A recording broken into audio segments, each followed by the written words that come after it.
my guest. Michael, thanks for joining me as always. Always a pleasure.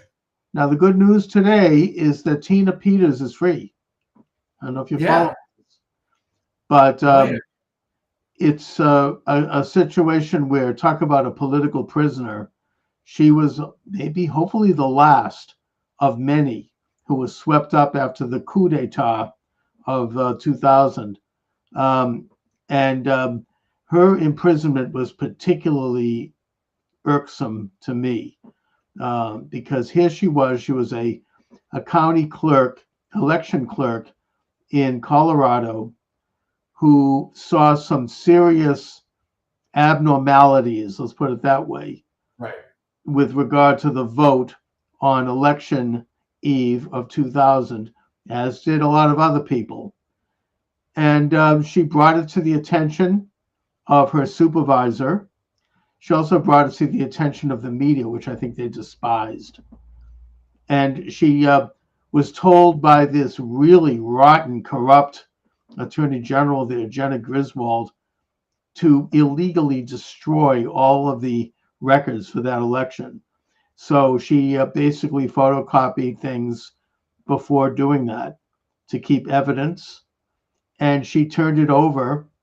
And the answer to that exposure was not an investigation, but rather that she was charged with serious crimes and she was sentenced to 9 years in prison. Now, the most egregious part of this was that, and you can see the testimony of this, was that when she appeared before a local judge, he basically said in pretty clear terms that she had to go to prison because of her speech, that because she had contacted, I think it was Steve Bannon, among other people, and had talked about what she saw as serious improprieties in that election, that she was advocating this conspiracy theory that the election had been stolen and that that is not permissible and that that's why her sentence would be so long. In other words, this is like what they would do in the Soviet Union. She was punished for political crimes.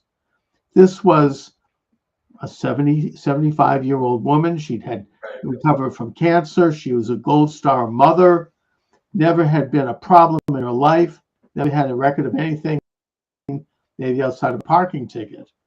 And meanwhile, this really Nazi-like Attorney General Jenna Griswold, another one of, I mean, I'm not on YouTube, so I can say this.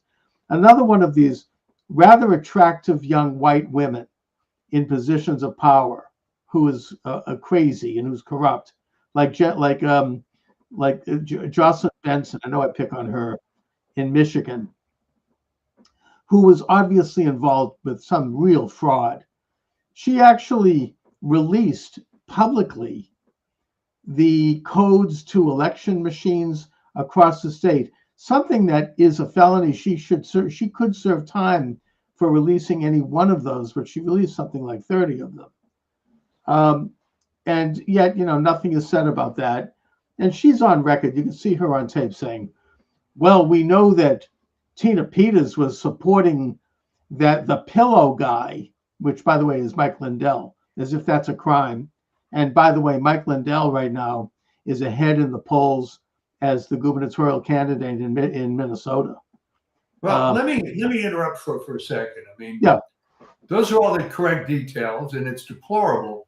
But what always bothered me about this case is why it took so long to get this resolved.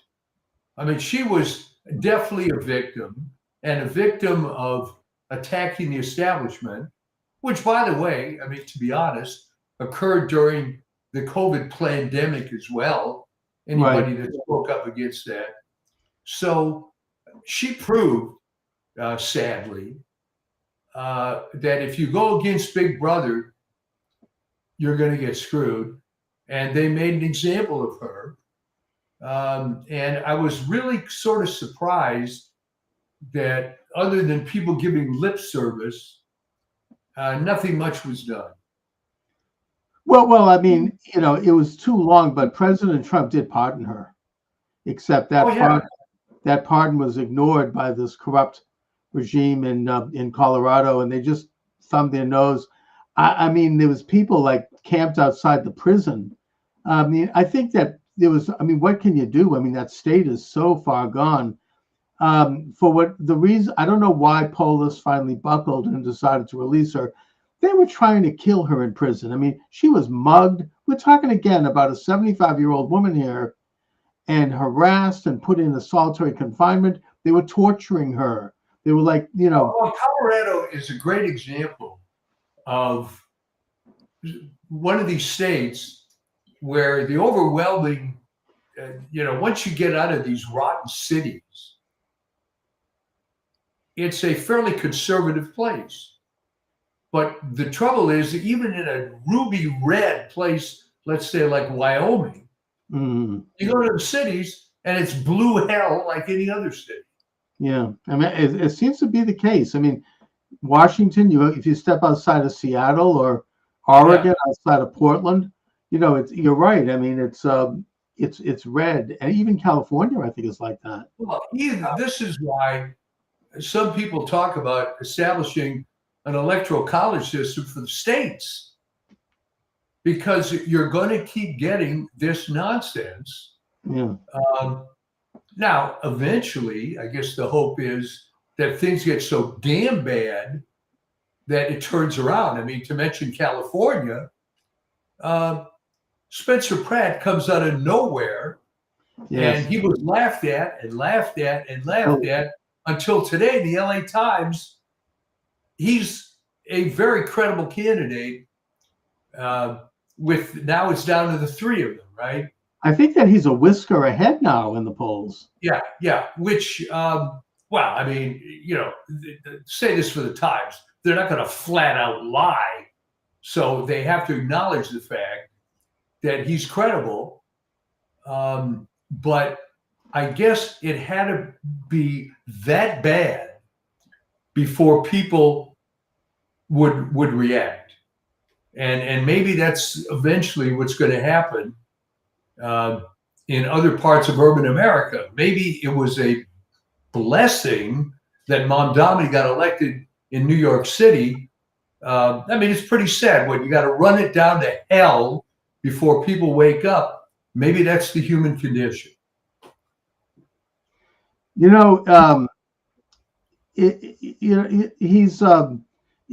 just using the same old playbook to attack him. And, it's just, I hope that the rest of the country is moved away from that, because here in Massachusetts, they are, I don't know if it's going to work for them. I think it probably is, but they're literally using the same ridiculous and rotten playbook against anyone who doesn't goose step to the left. Even like, for example, in the senatorial race between Ed Markey, who's been there for like 30 years and who's loathsome, and his opponent, this guy, Seth Moulton, who's even worse, this young guy, I'm new blood, he's like disgusting. I mean, he's the one throwing mud at Trump. He claiming that Trump was a rapist, and he's among the biggest piece of what you can imagine. And yet the one comment in his entire life that he made that actually had a shred of honesty was he expressed concern over the fact that his young daughters were playing in sports with boys who were posing as girls, and that he was concerned about their safety. And for that, he is being racked over the coals, not only by Markey. Oh, he has something against transgenders, but the Boston Globe and all the left-wing media is goose-stepping out like a bunch of Nazis. And well, I mean, it's so easy to attack that because, again, happens to be the LA Times today. There's this boy out of the Central Valley in California who's competing in track, calls herself, quote unquote, A.B. Hernandez, all right? And transgender. And as I mentioned to others, 150% of these transgender kids are the product of broken homes so that the ex-wife can get back at the former husband. That's it. That's the playbook. Okay.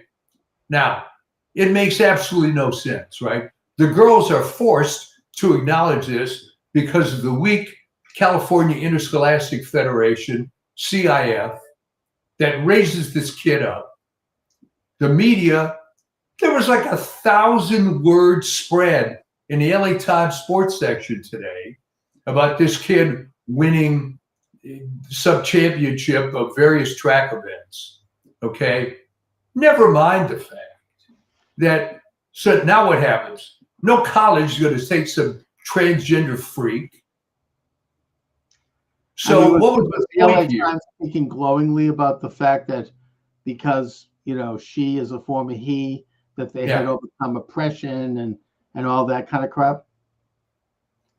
And how brave it was, you know, for she, the new she, to go out and, you know, do this. Of course, when one of them is involved in a shooting or a serial murder, all of a sudden it's they don't talk about it. But well, I don't really know why the left has taken this up as a cause, because it's remarkably unpopular. And it would be a great deal. I wonder if it is in Massachusetts, though. I mean, I'm really worried about that. And even like on a local level here in the Boston City Council, this city councilor criticized, you know, came out in favor, I think wrongfully, of a salary increase for the city council of Boston, saying that if we don't increase the salary, we're going to end up having situations like, what's her name, Alyssa Fernandez, who was convicted of embezzling and blackmailing and all kinds of, you know, fraud, went to prison for it, but she happens to be non-white. And so because she made that comparison, we don't want that to happen again, now she's being branded as a racist. And it's like, you know, and she's talking a mile a minute to try to say, oh, no. I mean, why can't she just say, hey, I got nothing against Fernandez because of her race. I have something against her because she's a criminal and she ripped off the taxpayers of our state, of our city. But they can't do that. Instead, there's this narrative that's so locked into like it's granite, it's like stone, that everything has to be viewed. Maybe it's critical theory, I don't know, but she now has to apologize and she has to bow. And these are liberals, you know, she's about as left wing as anyone else because she made this comment, and somehow because this woman happens to be black, that means she must be racist. I mean, is that still flying? I mean, I don't know if it is, and I think it is still in Massachusetts. Well, it still works, because most people are basically stupid, lazy, greedy, right? So this is the easy way out. No one's going to stand up. I mean, look at how stupid this is. If Seth Moulton himself came out against this stuff, obviously nobody is in favor of this. Okay, it's now he's criticized by the Boston Globe for doing that. He came out with it. Now he spent the next year backpedaling and like, oh my God, I didn't mean it. And he's talking a mile a minute to try to. Well, he could have been attacked. This could have been used by the Republicans in Massachusetts to take this guy out. I mean, wait a minute. You were defending your daughters until it hit home a little bit, and now you're being a weenie. There is no Republican Party in this state. That's I mean, it's unfortunately, this is one of the many negative consequences of feminism, right? That the most important victory of feminism was no-fault divorce, which has created this entire situation.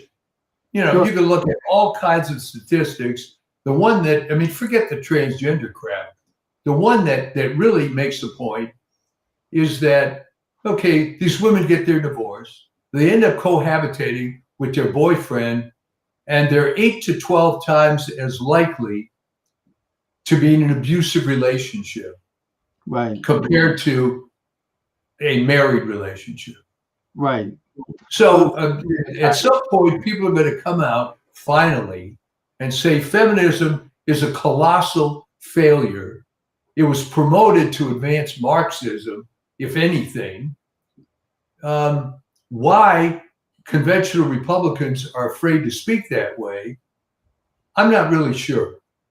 Yeah, I mean, Maybe it was not only was it promoting Marxism, but it was also a way to cover up the fact that the government was debasing the value of the dollar and expanding its size and scope, and that people were going to have two incomes to survive. right. So women would have to go to work, and then children, eventually they'll put children to work. I don't know. It's like, it's just to get by now, because a hamburger costs $35. You know, you have to, right? I mean, you have to kind of, you know, the wife has to get a job. And plus, by getting both parents out of the home, the state can be much more able to control and manipulate the child at school. And of course, they have the law or at least the understanding, I don't know if it's a law, that allows the school to transition a child without telling the parent. And that's a big cause for the left. Well, I mean, okay, supposedly that has been outlawed, but the problem is that, you know, go ahead and prove it and act on it. Okay. Well, the fact that every single Democrat voted against that law, it's really, is it that they've become so Marxist and they've been so infiltrated that they wouldn't even support a basic understanding that protects children? They're afraid of their own shadow. Okay. Most politicians are corrupt as hell. Okay. And when I had this conversation, when we were working back in the 2010s on the Chinese drywall issue, there was a prominent congressman who got involved with that. He's no longer in Congress. And we had this conversation about, okay, I get it. Not everybody is corrupt. But if 5% of people are good, why in the hell are you in that environment?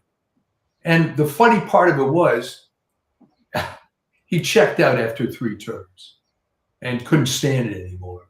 So, it's very corrupt. I mean, when I was a talk show host in Fitchburg, which is a central Massachusetts city, right. I interviewed the local state rep. Nice guy, you know, he's going to Beacon Hill. But at the time, there was a situation where this elderly woman basically hit the gas rather than the brake at her doctor's office, smashed through the front of the building and killed the doctor and his nurse. And there was a simple law being proposed, which simply said that if you're over 85 years old and you're driving, you have to take a driver's test, right? Nothing big. I mean, you know, a reasonable thing to do, just to make sure that you're cognitive and that your reflexes are still good, you know. And he came out against that. And I'm like, well, why? And he's like, well, because the elder, apparently there's a lobbyists. These lobbyists, well financed by elder rights groups, apparently didn't want to have it. And they threatened him, and that they were, you know, they also were funding him. And he was honest about that with me. He goes, I can't do that because I wouldn't be able to hold my seat. They'll get rid of me, and so I have to come out in favor of it, even though he knew it was wrong. And it would have been a simple reform. And so that's how they operate. I remember years ago I had Jack Abramoff on the show, right? Remember him back in the 90s? Oh, yeah. Oh, wow. I haven't heard that name for years. He wrote a very revealing book after he got out of prison. I interviewed him. Great book, by the way. Interesting guy. And he talked about how corrupt these lobbyists are, because he was one, and that they basically would apply heavy pressure on congressmen federally, which is what he was doing, to represent his clients, many of which were Indian reservations.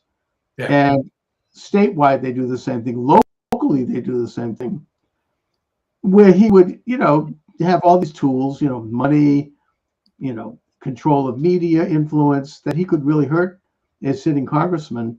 And he had all these incentives also.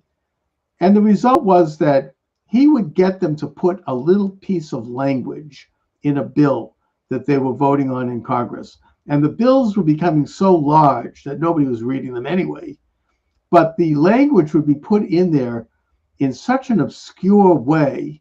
You'd have to like click on a button and go to like a little squiggle, and then click on that, and that goes to something else, and eventually you get to what it is, which is usually some kind of payoff to somebody, or some special law to give lawyers a little extra work, or something. And he said he would do this all the time.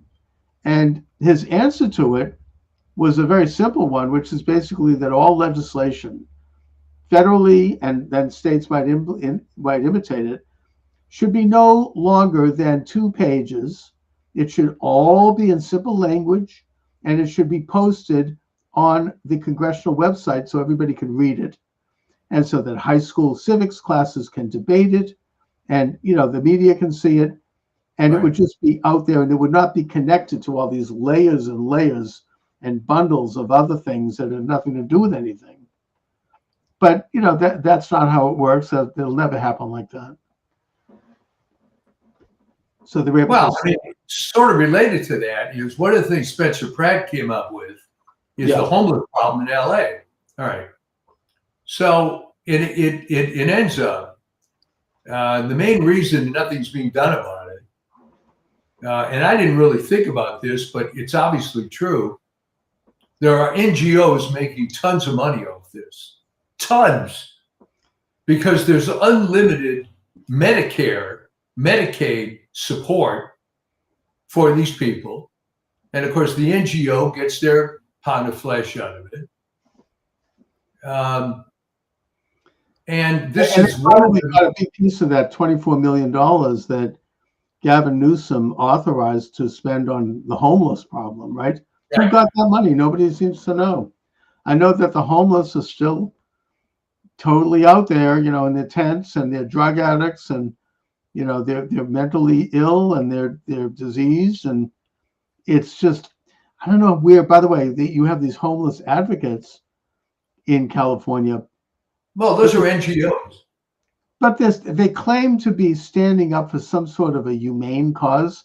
What's humane about leaving somebody out on the street where they're going to die of exposure, or they're going to get disease, or they're going to starve to death? Since when is that humane? Well, there's some large currency, apparently, in being an idiotic bleeding heart, which, to take a pivot here, is one of the absurd things pointed out in my latest column, where we quote Tom Hanks talking about how wonderful the new version of the Odyssey is, and how dare you complain about that, because it makes him a good guy, or something to defend the fact that a black actress, who's not even attractive, by the way, is now going to play Helen of Troy. That's awful. So there are apparently the unlimited amount of points to be awarded to being an idiotic bleeding heart. And maybe people's patience is running out, and maybe it took burning down essentially the entire Pacific Palisades section of LA to make people wake up. But I mean, from a Californian point of view, and even as a cynic, it blows my mind that I could have presided over the worst fire in the history of Los Angeles and still think it's okay to run for mayor again. I mean, make sense. She should have resigned, but now she's working on. I think she's finally found an issue that she thinks might resonate with the people. I don't know if it will or not. You can tell me, but she's looking at the communist riots in Newark against ICE, and she's saying we're not going to let that happen here. If ICE comes, we're going to do the same thing. Now, is that something that resonates outside of the No Kings Blue Hairs? I mean, what is the deal with that? No, it really doesn't. I suspect there's going to be a very heavy turnout. Again, full disclosure, I'm not voting in that. I don't live within the city limits, right? But obviously, I followed it. The election, right? Within the city limits for many, many years. I understand. And it's dominating all the press coverage here but it's become absolutely pathetic. I mean, Well, the sports analogy would be yeah. that I'm the worst possible coach in the NFL, and my contract should be renewed somehow. The election's tomorrow. The voting has already started. The corrupt machine has already been seen. Already, they found several drop boxes with ballots that have been burned. Yeah. I don't know if that what that means, but the whole rotten, corrupt, voting stealing machine is in place. This is why Tita Peters was put in prison for pointing this out.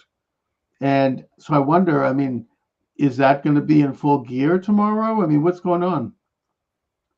It's very hard to say. I mean, there are enough people who are mad about what's going on.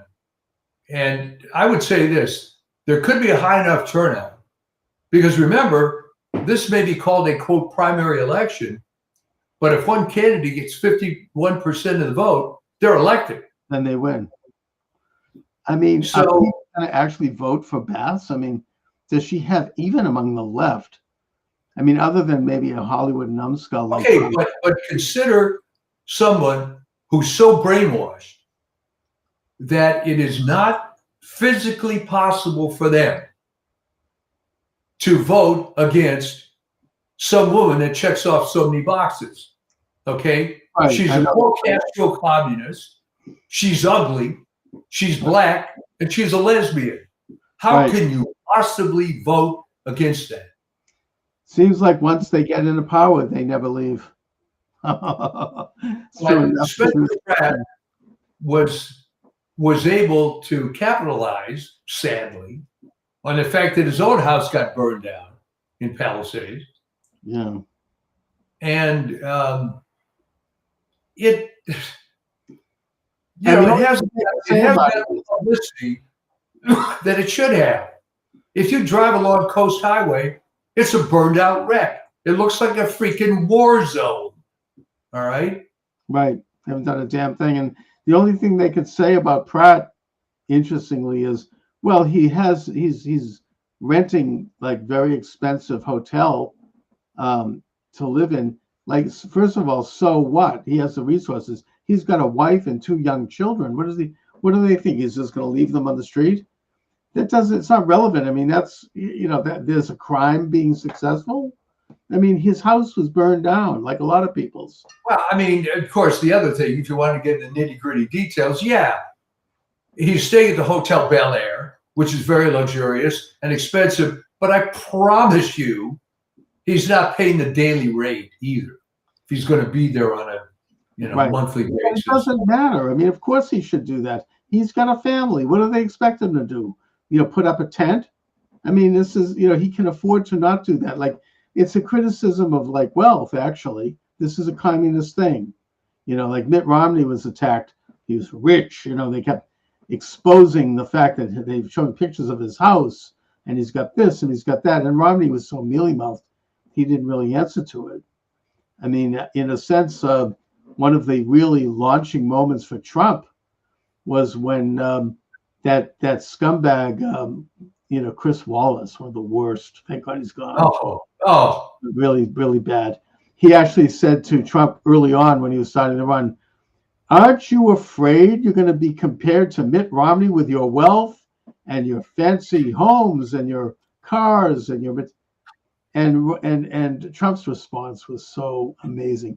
He goes, "Actually, no, Mitt Romney isn't really rich. I'm rich." It's like, yeah. yeah. It's sort of like he turned the whole thing on its head.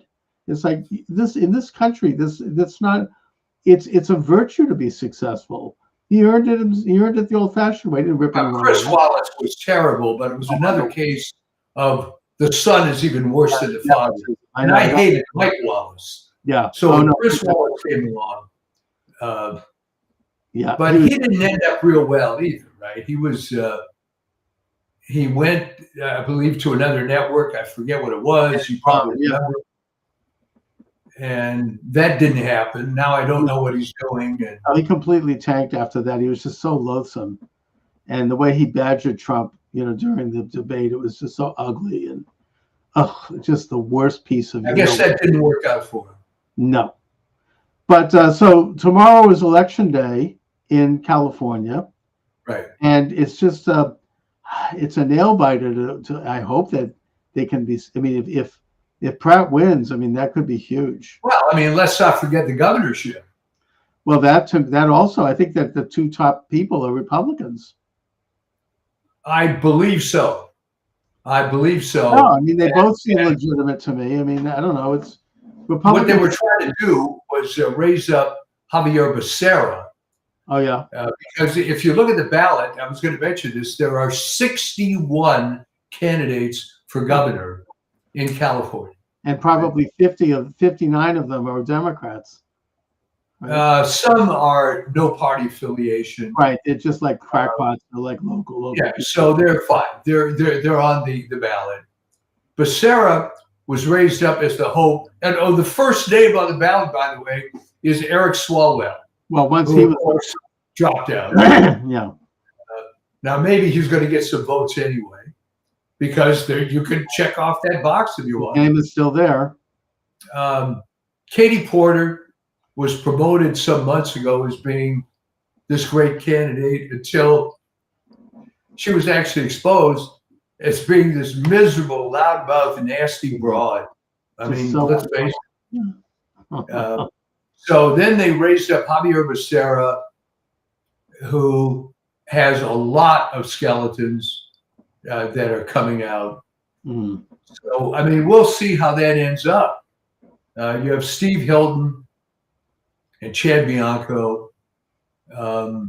It's very interesting. I mean, the world could really turn in California, and it's about time. Oh, that would be beautiful. That would be a great and glorious event, because I don't think that was expected. I think that everyone just assumed that, certainly in the case of Das, she would just sail along and nobody, everything is just like in Massachusetts. No one's Healy is going to just continue to breeze along. They can't even get any Republicans anymore to run. You take a look at the ballots. It's blank. I mean, they're running unopposed in this state because nobody wants to go through the bull crap that, you're a Republican and you step out. It's like, I mean, I could speak to that. It's ugly. They'll destroy you. They'll destroy your business. They'll destroy your marriage. They'll destroy your reputation. It's the only way to counter that is you have to be more aggressive than they are. So when Spencer Pratt, you have to be like Mitt Romney, who had the money to do it, and who had he was really, I mean, even though I'm not a fan, I mean, he was very careful about how he went about things, and they really couldn't do anything to stop him, even though they tried, but it was very obvious and very weak, their attempts. No, it was pathetic, as a matter of fact, when he made the comment, which was totally valid, that he has binders full of women that he would choose for these various jobs in the federal government. They try to make a big deal about binding and women and S&M or whatever the hell they were going to do, which was just, it was pathetic. That's how they play ball here. I mean, everything comes down to, he made a comment about his opponent, who was a woman, saying something that he said he felt was unbecoming. Now, I don't remember what it was, but it was no big deal. Somehow, this is how he treats women. Yeah. Women are unbecoming. And then you had John Kerry's wife, Teresa Hines, who's about as rich as you can imagine. She's the Hines fortune. She trots out, it's anti-woman, and we're going to rally women. It was just pathetic, and it was just they really had nothing going. I don't know if but they still play by that playbook. That has to be stood up to, and you have to say, hey, Spencer Pratt is showing that's the technique, and ironically, the mayoral race in LA is officially nonpartisan. Right, and he's running as an independent. Oh, but they kept. I think it was not the guy that took over from Lester Holt. What's his name? Tom Yamas. he just, the only thing he asked, this reminds me a little of my campaign. The only thing they would ask me, they'd ask me one question throughout the whole interview: gay marriage, even though it had nothing to do with my race or the nation. It was a state issue. And I kept pointing that out. In the case of Yamas, he just pounded away. Oh, you're a supporter of Trump. You like Trump. Trump is with you. If we vote for you, it's like a vote for Trump. He wouldn't let go of it. And I think that Pratt handled it very well. He goes, look, I'm running for mayor. I'm not involved with national politics, but I'll do whatever I need to do to help my city, no matter who's president. You know, it's not really all that relevant. But you know, that's the playbook. I mean, it still is. Well, you know what? It isn't working for that guy, because as it is, he's married to Katie Tur, and no, I'm sorry, the new guy who's doing the national news. Yeah, Tom Yamas. He took over from Lester Holt. No, his name is like Ducatus or something. Oh, okay. From the other network, yeah. Yeah. They all seem to be married to each other. It's very incestuous. Yeah. Right? I mean, you take a look at all these people. They're all, you know, I mean, and they're all like in and out, like revolving door between, you know, the Democratic Party. You know, look at a guy like Stephanopoulos. I mean, right? He's Clinton's chief of staff. Now he's head of what, NBC? I mean, it's all like a revolving door. I wonder who his wife is. She's probably head of another news outfit. I mean, it's Stephanopoulos feel that he was at the center of that huge lawsuit that the network lost. Have you seen the video when he was attacking Nancy Mace? You know, Trump's a rapist convicted of rape. Yeah. I mean, you know. Well, the thing there is now, of course, it's coming out that E. Jean Carroll is being heavily investigated. Oh yeah, very bad person. Crazy. And you know, it's probably this is probably the single largest case of political prosecution in modern history. To pluck that woman out of nowhere and to come up with that cockamamie story. She was obviously somebody who's mentally unstable. She had made the same accusation against many other prominent men, including Les Moonves, the head of CBS. She accused him. She's accused, and she has all these weird fantasies about rape, and she's weird, and you know, she's like one of these classic, you know, blue-haired radicals. And now you have Hoffman from LinkedIn financing the whole thing, and she can't remember the year it happened. She appears on the cover of a magazine claiming to wear the dress she was wearing that day, when it turns out that dress, according to the designer, wasn't created until a year later. So then they just dropped the part about the year. They can't remember the year. Yeah. And the story is so preposterous anyways. I mean, the idea that Trump, this prominent, well-known New York figure, everyone knew who he was on television, that he would walk into a public place like Bergdorf Goodman and he'd need to rape this woman. I mean, it's preposterous. This is, you know, one of the flaws of the jury system. Oh yeah. And in fact, the thing that came up with the death of Mark Furman, who was involved in that case, and Ann Coulter wrote a big article about it.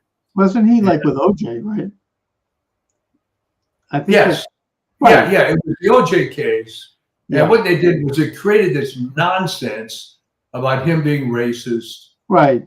But as I pointed out in a comment that actually was liked by 100 people or something, that the whole issue there was that the LA County District Attorney was an imbecile who moved the case from Santa Monica to downtown LA to achieve more notoriety. Huh. And then what happened with jury selection, they were able to somehow impanel a jury of people whose average IQ was like 30 or something. They were, and there was no possible way that in the normal sequence of events, Sips would have gotten off. But that was just an outrageous failure on the part of the jury system. Yeah, I mean, I think it will open the country's eyes to how corrupt that could be. Now, do you think that there's a possibility, it occurs to me when I'm thinking back at that case, that the prosecution, I mean, more the defense, I should say, that they could investigate the background of the jurors even before they were picked and figure out, kind of like, it's like running stats on people. They do this now. Without a doubt. And that was corrupt as hell. Okay, something that isn't well known. The question came up, why does Simpson need all these lawyers?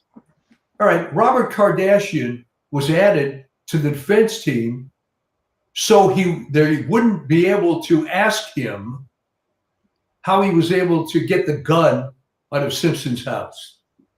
All right? He made a trip to Simpson's house with a briefcase, put the gun in there, and sequestered it away. All right?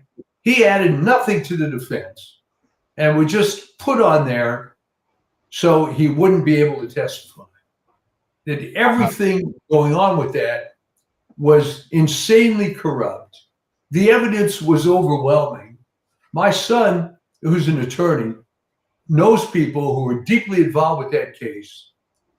And there was literally a mountain of evidence against him. I remember the one thing I remember about it, I wasn't a big student of it, but I watched enough of it like everyone else, was that there was a huge effort to try to cover up the blood evidence. This is not permissible. Oh, for sure. His blood's found on the sidewalk. His blood's found on the doorknob. His blood's found on the rug. You can't permit this. And they go into details. This is not permissible. That's not permissible. When I don't know why it wasn't permissible, but it's obvious evidence. His blood was found all over. I think, they also brought in a judge who was a buffoon and decided it was going to be live TV coverage. Right, and he started selling little statues of himself. I mean, he was like enjoying the publicity of it. No, it was everything about it was a total mess. And what I was saying at the time, and this was 95, is that the worst part of it, in a sense, was there was some sort of black victory dance about the fact that this guy got away with the double homicide. Okay, how is O.J. Simpson black exactly? He's been living in the good part of Brentwood for most of his life as a celebrity. He doesn't seem to hang out with black people very much at all. No, his wife was white, obviously. Yeah, so where's the victory here exactly? What are you celebrating? That was absolutely horrendous. And the whole thing did shake the confidence of the jury system. I mean, going back to Trump, I remember when the trial, when they took basically an alleged misdemeanor that would have been a campaign violation, and they turned it into a felony just for that case. 34 felonies. Then they split it into 34 pieces, and they got convicted on all 34. At the people don't remember this, but at the very beginning of the jury selection, this woman who was selected, she quit the jury, and she spoke out and said, everybody in that jury is like whooping it up and celebrating. We're going to get to convict Trump. It's like, this is, they were all just lapping their chops and rubbing their hands together with joy. I don't know how the Trump people let them get through, but it was a very corrupt jury. And it was in, I think, the Upper West Side of New York.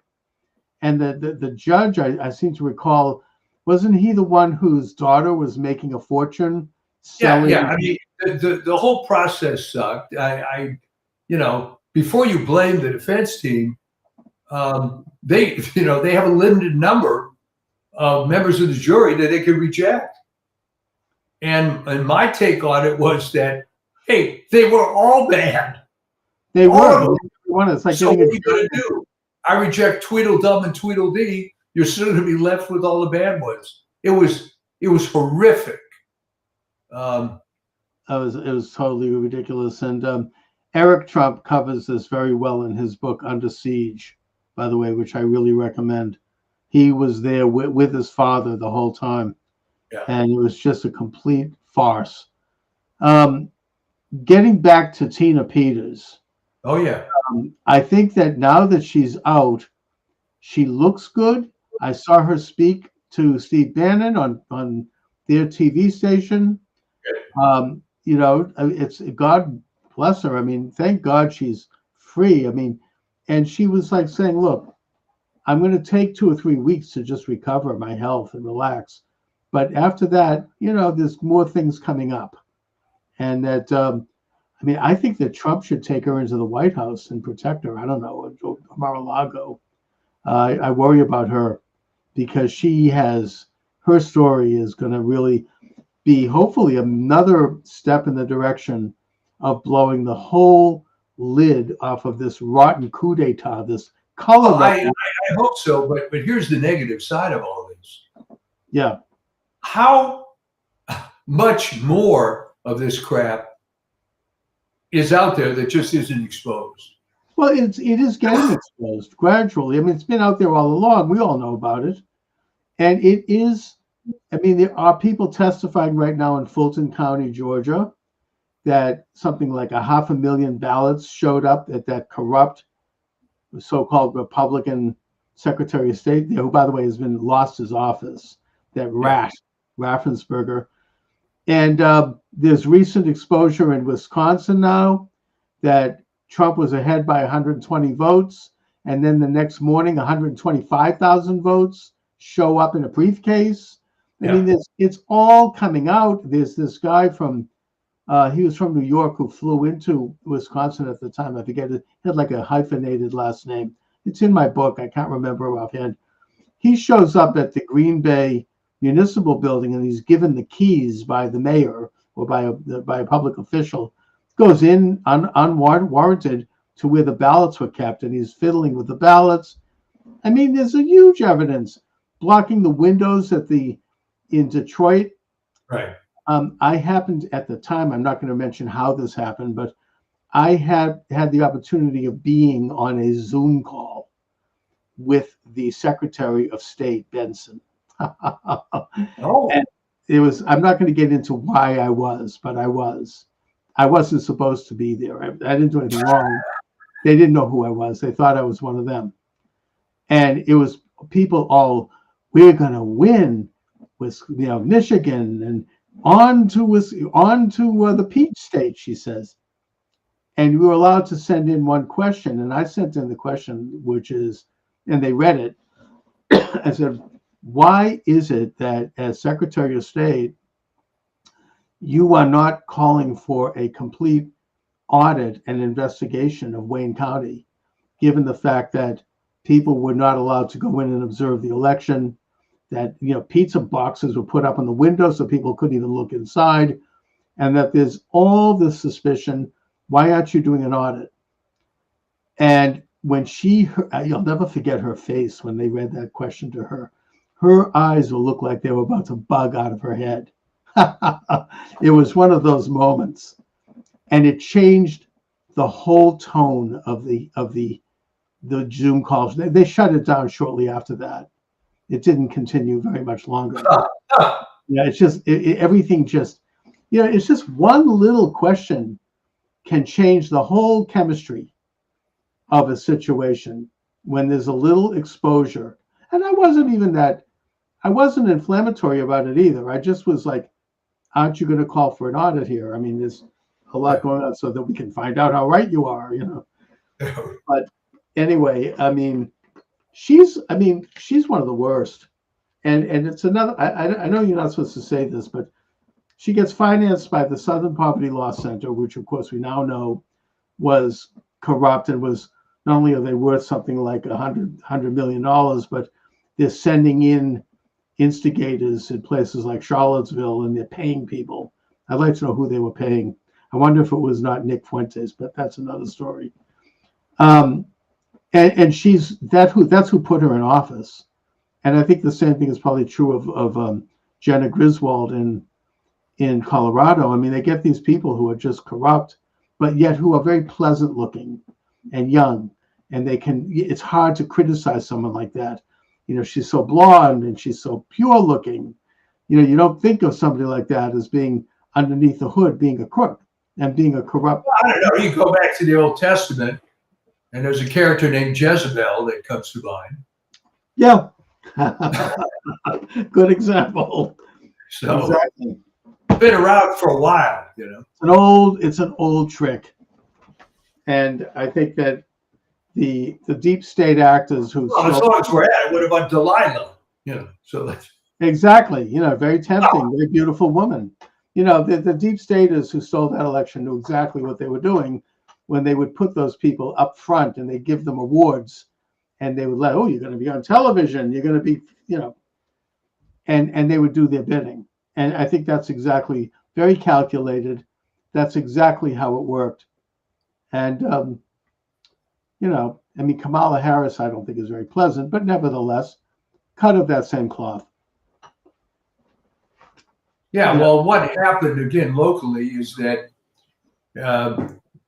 I don't know that she and her husband have split up, but they're now living in separate locations. Oh, they are. Kamala moved to somewhere in Malibu, and is she running? Dougie is staying in Brentwood.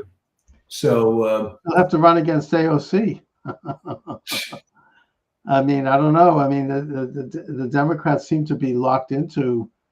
They haven't learned anything, Well, that's the good news, but we have to take advantage of it. Now, even Josh Shapiro is finally not completely afraid of his own shadow anymore. Right. And God forbid he's defending Israel a little bit. Well, yeah, but that's a no-no for the Democrats. That's not going to fly. That's off the table. They can't.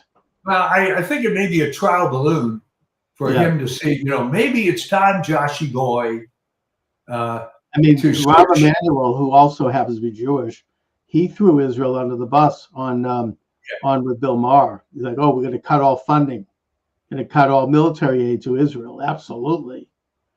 So he knows which side of the talk about miserable turncoat traitors. Oh my God. Yeah, but he wants to run for president and he's open about that. And so he knows how that's going to happen in the based on what though? I mean, I guess obviously anybody can run for anything. Right. But what did he bring to the table? Exactly. Oh no, he was the mayor of Chicago, did a very bad job, has been in government all his life, never really had a real job. No. Famously said you can't let a good crisis go to waste. Good crisis go to waste. But no, meanwhile, his brother, who you don't hear about too much anymore, Obamacare, was all in favor, but everybody over 75 should just check out. And, with the Corey scores and the rationing and right, Emmanuel, what's his Ezekiel Emmanuel. Yeah, all these guys they have Hebrew names. It's interesting.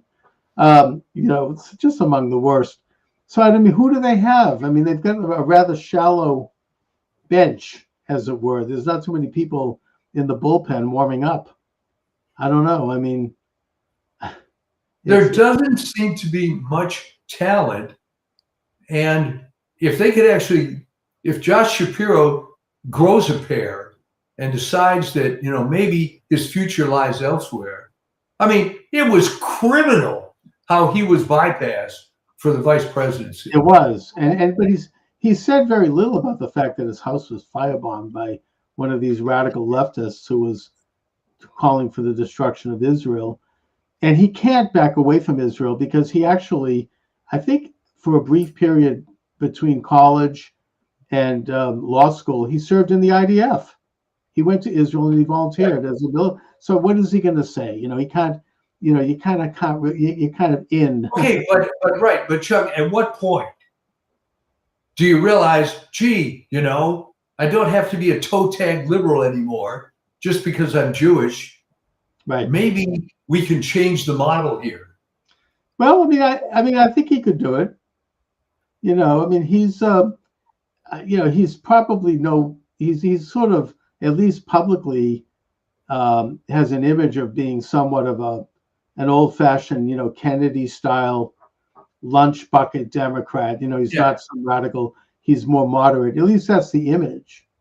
I don't know if that's who he is. I mean, Obama had that image too when he ran. I mean, it's all, you can't believe anything that people are saying. I mean, it's all like posturing. But I think maybe that's going to be how they'll sell him. And it's certainly a little bit more believable than Kamala or AOC. And yet they do seem to have taken over the high ground of the Democratic Party. Oh, without a doubt. And I think that they have to pay homage to them. And I think AOC actually is thinking of running for president, apparently. And she's even though she's about as dumb as a turnip, I mean, she can't really talk about anything. It's almost as bad as Caroline Kennedy, who even she was just blown out. I mean, she ran briefly for the U.S. Senate, and a couple of liberal media figures gave her a softball interview, and she couldn't say a word. That was so painful. She's like, she couldn't even speak, and her son is this wacko guy. I mean, crazy, weird. He's running for. Yeah, but you know what? I have to say this: the apple doesn't fall too far from the tree, in that Jackie was no brain trust either. No, she wasn't. Something. And everybody forgets somehow. Yeah. That she came across. Of course, the term didn't exist then. If you look at old videos of Jackie Kennedy, she comes across like a valley girl. She does. I saw something recently where she did this tour of the White House, and it was pretty embarrassing. I mean, she just seemed very vacuous. The press fawning over her. Yeah, and remember, I was 13, 12, 14 years old during that period. Yeah. And all I would hear is, oh, she's so great. She speaks all these languages. Right. Well, then YouTube exists now. You can go research that. And I had to replay it 3 times. I couldn't believe it. Okay. I think we're talking about the same video, right? Yeah. Je voudrais qu'il and it's like, what? And then it's like someone phonetically reading French for the first time. And she was talking about the history of the White House. It was not very articulate. And then JFK walks into the room, and they interview him briefly, and he was a bright guy, but he wouldn't even look at her. He was like, he's like, uh-oh, this is bad. Yeah, well, you wonder what the story was behind that, because of course he was married before he married her. Oh, was he? That was, yeah. Oh, yeah. Well, a woman who turned out to be a Nazi spy, right? Yeah. Something like that, So, and speaking of JFK, of course, today is the 100-year anniversary of the birth of Marilyn Monroe. So let's not. And I did a chapter on that in my book about assassinations. Some of the stories around her death were pretty hairy and pretty, torrid and talk about murky and. Well, she was really a tragic figure. Yeah. In that she had a difficult time making it in Hollywood in the first place. Then she had her run. Obviously had mental issues and personal problems. Right. And again, they make this huge deal about the fact that she was married to Joe DiMaggio. That was only for like 4 or 5 months, which people seem to forget. Yet he ends up putting flowers on her grave for over 20 years. Yeah. So there was a lot of odd stuff going on there. And it's just very sad. They interviewed her first husband some time ago, And he said, "Look, I was in love with Norma Jean. I don't know who this Marilyn Monroe person ended up being." Right. And it was pretty touching. Yeah. I mean, to her credit, in a way, it's interesting that she created this persona. Yeah. And out of really, I mean, she was kind of, not a bad looking woman, but not anything incredible. Right. And she developed, I think, quite consciously, this incredible persona. Right. Actually, it's pretty amazing. I think the same thing was true with Elvis Presley, too. They developed this. Good analogy. Yeah. Yeah, I mean, and look, I mean, I kind of admire that. I mean, they actually, it's kind of, there's something about that that's very American. It's like, I'm going to take something I have a vision. I'm going to take what I have and I'm going to make it into something else that's very defined, and that they created this public image which was very powerful, and it was very self-made. So I admire that. I mean, I admire her for doing that, but she also was very much exploited, and I think Elvis was too, for that matter. Yeah. He was surrounded by people who were, didn't have his best interests at heart. And it's sad. I mean, and they both were great talents. They really. Well, of course, my oldest grandsons had a birthday last month, and just for the hell of it, I sent him the happy birthday video that Marilyn Monroe did. Oh, that's nice. Of course, he obviously didn't understand all the stuff behind it. Right. But they created certain, I think, a positive image in the world. I think they contributed something. Both of them did.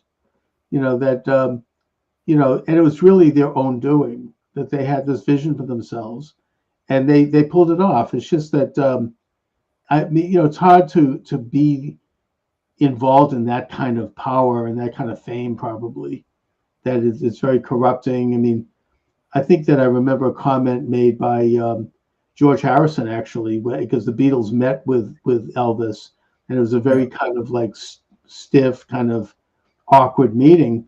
But Harrison said, I feel sorry for Elvis because he had to stand out there and do this all alone. He didn't have anyone to relate to. He didn't have anyone to compare with or talk with that was experiencing this incredible thing. Whereas we had each other. At least we had four guys. We were all going through the thing together, and we could all sort of, laugh about it and talk about it. So I think that was true. He was very isolated. I saw recently the documentary on Elvis with concert footage. I forget the name of it. It was a small movie, just came out, and he really was brilliant. I mean, he was just had some quality that was extraordinary, and he was really very humble, very much himself. He kind of knew who he was.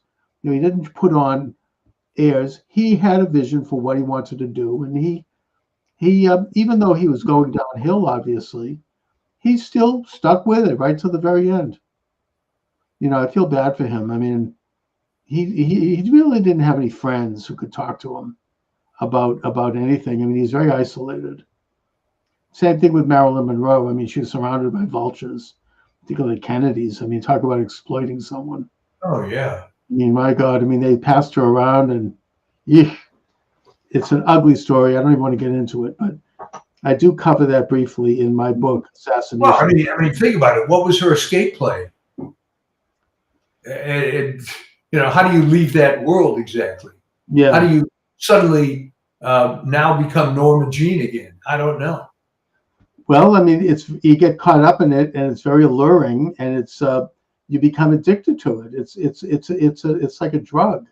Well, the cliche that I use, which would have applied to Diana, I think, is what you're going to have to do is move to a small town in Montana and marry the local veterinarian or something, and just fall back into that, and you're not really in a media location. And like Kim Novak did. Yeah, I think people have done that. They said, I've had enough of this, and they retire. Donovan, the folk singer from England, did that. He's like, I'm done here. I've done my thing. I'm finished. and he had like a manager. He was like at the top of his game. He had all these top hits, and his manager like literally got on his hands and knees and he begged him, please don't do this to me. He said, he just walked away. I've had it. I've had enough. I mean, so people can, they can do that. It's happened. Well, it has. The other one that did that famously was Deborah Winger. Is that right? Yeah, she walked away.